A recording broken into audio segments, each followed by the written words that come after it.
Welcome to माय रोहित बर' YouTube channel. फुंबिलिनि गोजोन हामलायनाय गासैनिसिमबो बावहरबाय। आसा खालामो गासैबो मोजाङैनो दङ आरो आंबो मोजाङैनो दङ।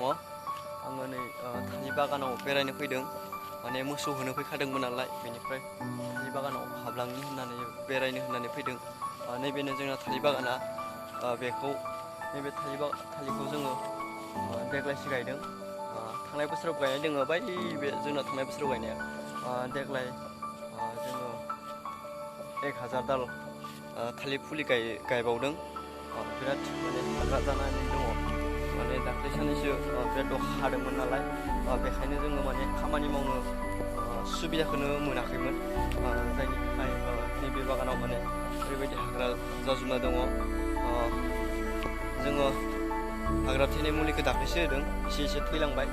बेनिफ्राय हासारावबो माने थालिरावबो हासार होदों दाख्लैसो, एसे मोजां जाखांबोदों हासार होनायनिफ्राय। ओमफ्राय बे थांनाय बोसोराव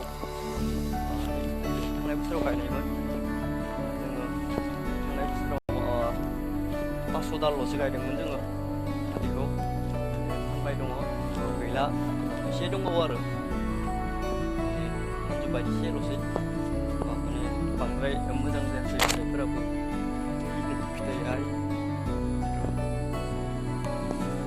बांद्राय मोजां जायासै फिथाइया, माने गोदान नालाय खामानि मावग्राफोराबो, बेखायनो जोङो माने एसेबां मोजां खालामनो हायासै आरो थालिरखौ।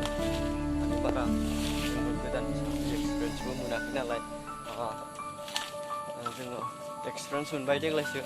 जोङो देग्लाय माने मोजां खालामनो नाजागोन। बेनो जोंना थालिर बागाना।